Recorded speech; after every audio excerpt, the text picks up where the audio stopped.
Assalamualaikum warahmatullahi wabarakatuh. Apa kabar kalian yang berada di pelosok Nusantara? Sisi lain tentang tempat ritual pesugihan kandang bubrah di wilayah Kecamatan Purwantoro, Kabupaten Wonogiri. Masyarakat Wonogiri Timur sebagian sudah banyak yang tahu. Tapi ada yang tahu lokasi itu tempat pemakaman umum Tembung Boyo.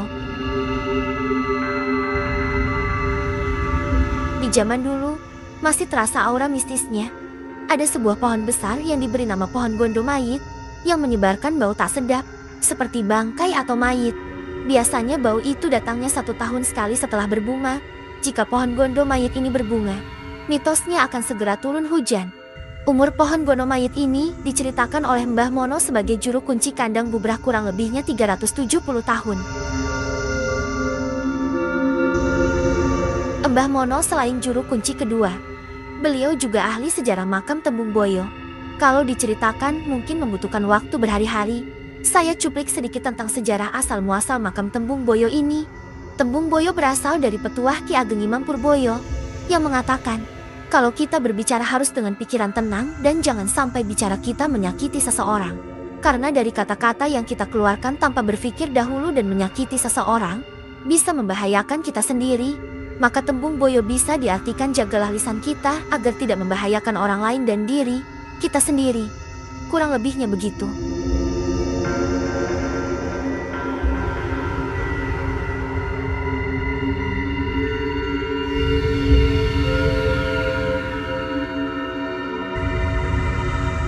Cerita demi cerita dari masa ke masa digambelangkan oleh Mbah Mono.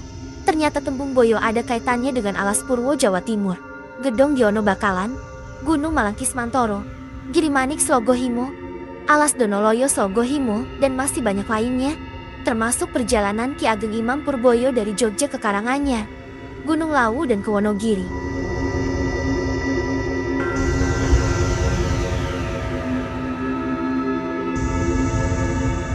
Tempat praktik pesugihan kandang bubrah di makam Tembung Boyo, Kelurahan Purwantoro, Kabupaten Wonogiri, adalah ikon Kelurahan Purwantoro dan harus dijaga kearifan lokalnya. Di lokasi makam Tembung Boyo juga terdapat makam pahlawannya dan menyimpan cerita sejarah yang panjang. Pelosok Nusantara, waktu semakin sore, dan kami masih mendengarkan cerita sejarah perjalanan Ki Ageng Imam Purboyo. Pohon gondo mayit yang ada di halaman makam Tembung Boyo ini yang menanam Ki Ageng Imam Purboyo. Kita bayangkan, sekarang ini diceritakan berumur 370 tahun kurang lebihnya. Sangat lama sekali Ki Ageng Imam Purboyo ada di makam ini. Konon ceritanya, kandang bubrah yang ada di tengah makam Tembung Boyo adalah makam Ki Ageng Imam Purboyo. Setelah melalui proses yang panjang, makam Ki Ageng ditumbuhi tanaman sejenis ringin dan tanaman lainnya, dan sekarang menjadi tempat praktik pesugihan kandang bubrah.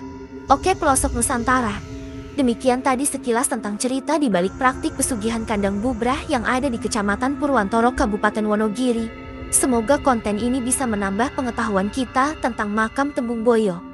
Dan bila ada salah kata tentang sejarah yang kami buat di konten cerita pendek ini, kami hanya mengembangkan saja dari berbagai cerita yang ada. Maaf jika tidak berkenan di hati pemirsa, dan sampai jumpa lagi di episode berikutnya. Terima kasih.